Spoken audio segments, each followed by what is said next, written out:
Good morning. We are on lesson 1.5. You are going to take notes today.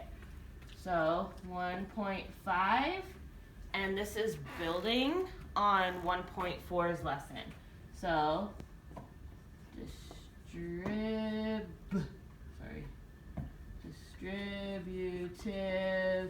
property, and then greatest common factor. Just as a quick review, remember for greatest common factor, let's say we have to find the factor of greatest common factor of 4 and 8.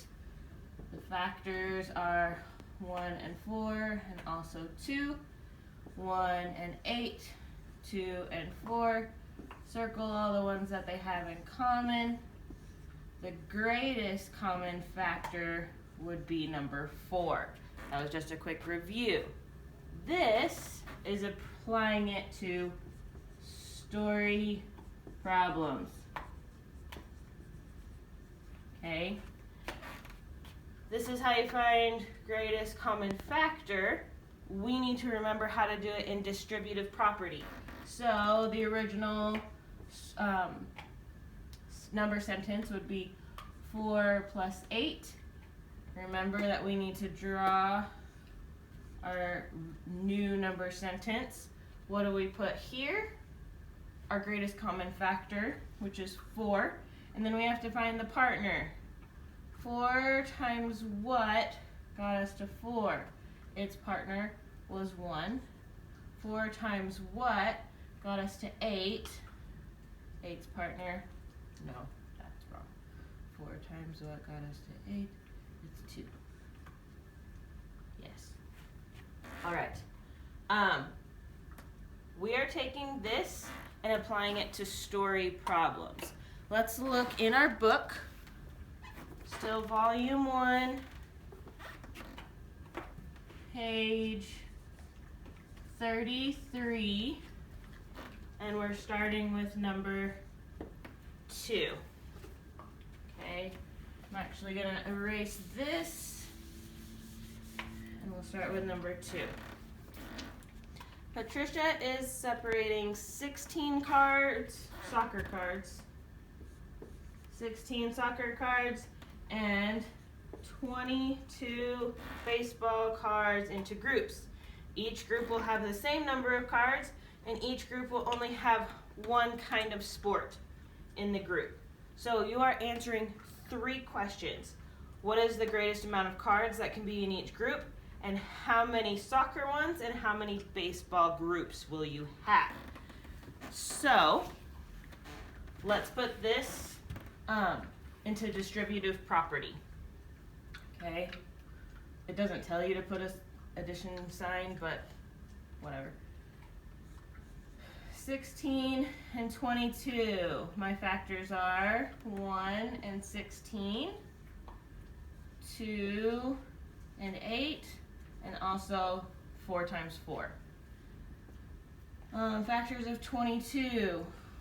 1 and 22, 2 and 11. Circle all the ones that they have in common. My greatest common factor is 2. Okay? How I'm going to write that is my greatest common factor is 2. I put that in the blank. Okay? My first blank was 16. 2 times what gets me to 16?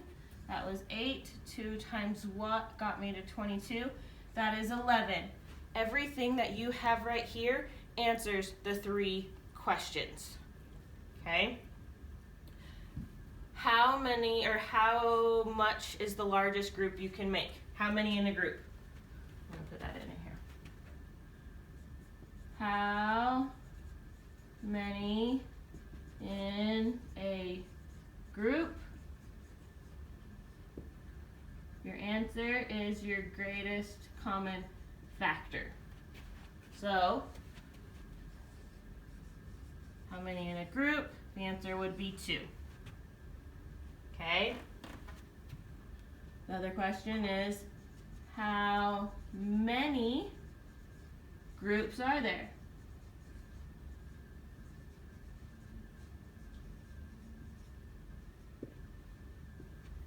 The answer inside the parentheses. I don't know how to spell parentheses, so I'm just going to draw the pictures.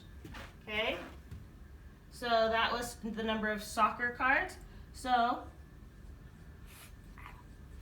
soccer groups, there's going to be 8. And baseball groups, there's going to be 11. Okay? So I'm just going to work this out so you know what to put on your notes. 16 soccer cards to begin with, and there was 22 baseball cards to begin with. And then we did our factors, which was 1, 2, 4, 8, and 16. And our factors over here were 1, 2, 11, and 22. Then we put it into our distributive properties. 2 was our greatest common factor. There were 8 groups and 11 groups. And that's how we got our distributive property. This is how we get the group number and how many groups of each card. We are on number 3 now. And Brian is setting up chairs in rows for a graduation ceremony. He has 50 black chairs and 60 white chairs. Each row will have the same number of chairs in each row. So that's going to be our constant. That's going to be our greatest common factor, because we want all the rows to have the same number of seats. And we want all the same color in each row. So we have to answer the question, how many in each row? How many white rows? How many black rows? Okay. So it says that they have originally 50 of the black chairs and 60 of the white chairs. What's going to be our first step? Okay, what do I do with these two numbers? Hi, do y'all see my dog? She wants attention. Hi, yeah, you're a good girl. Okay. All right, so I need to find the factors of 60 and I need to find the factors of 50. I'm going to do the bugs for this one.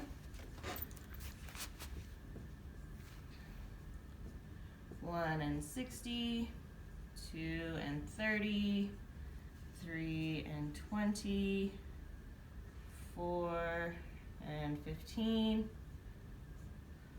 5 and 12, 6 and 10. That always surprises me how many there are of that one. And then way over here, I'm going to do the 50. 1, 50, 2, 25, 3, no, 4, no, 5, and 10, 6, 7, 8, 9, 10. Okay, circle all the ones that they have in common.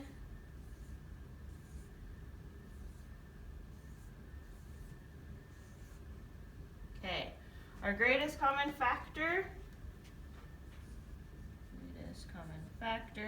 is 10. That is how many will be in each row. Okay, 10 chairs will be in each row at their graduation ceremony.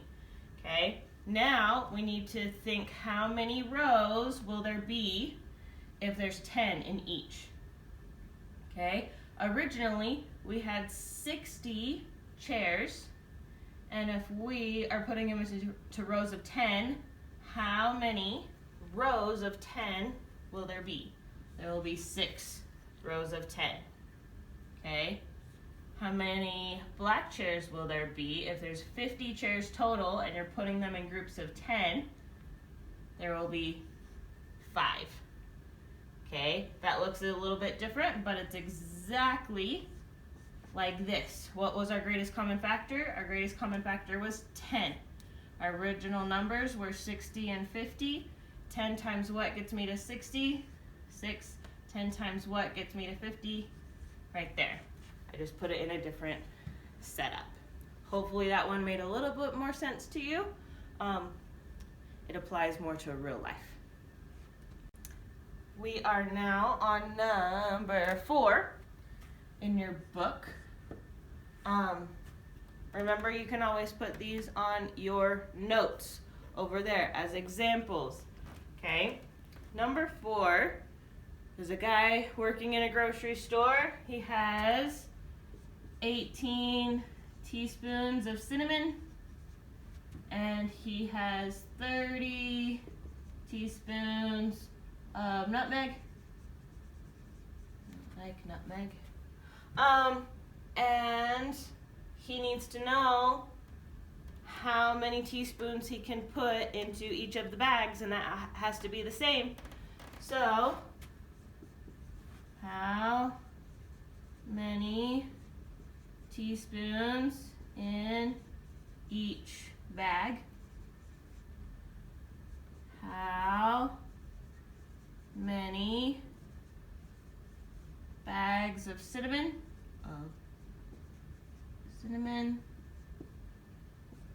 How many bags of nutmeg? Okay, pause the video, see if you can find out what these answers are.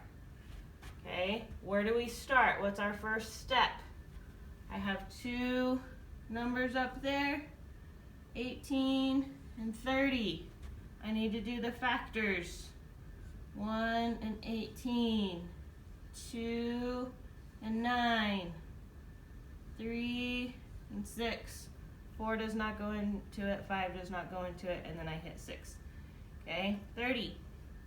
1, 30, 2, 15, 3, 10, 4 does not go into it, 5 does, 5 and 6. Circle all the ones that they have in common.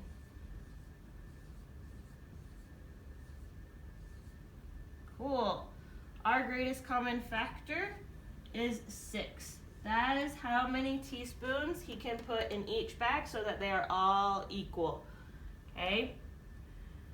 How many bags of cinnamon will there be?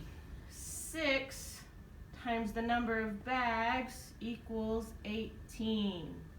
6 times 3. 6 times 3 bags will give us 18 teaspoons.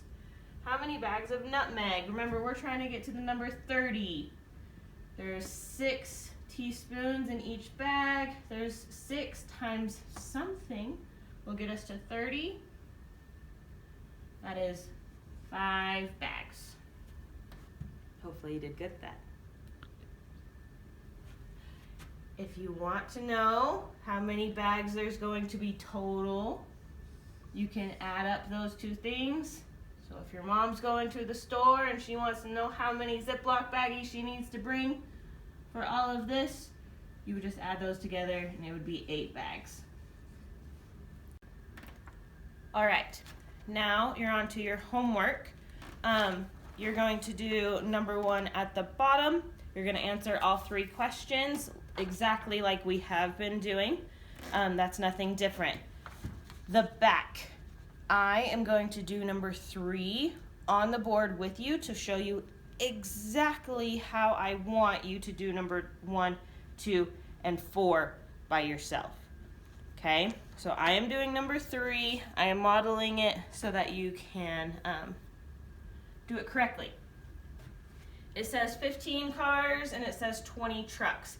imagine these as toy shelves. So how many shelves of cars will there be, how many trucks will there be, and how many will be on each shelf. That is what it is asking. Very first thing you need to do is find the factors of this.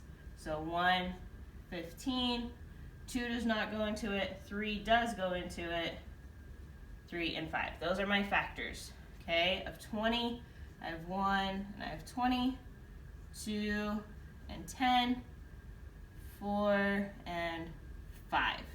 Okay, circle all the ones that they have in common. My greatest common factor is 5.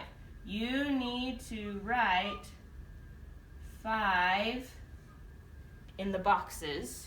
Let me show you on this. I would want the number 5 written in both of those places. Also, when you find your greatest common factor, you need to write 5 on each one of these shelves. You can write it all the way straight across. Even if you don't use up all of these, it's totally fine. I just want you to know that there will be 5 cars on each one of those shelves. Okay? Now is when you get to kind of use your creativity if you want to. You need your crayons, okay? Your colors don't have to match mine, but your colors do have to match the shelves, okay? So I would color this car one orange,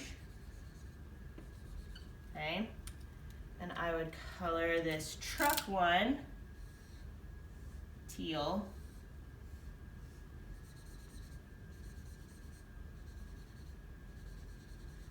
And then you need to tell me how many orange shelves will I have full and how many teal shelves will I have full, okay? If I have 15 cars and I have 5 cars on each shelf, how many shelves am I going to color orange?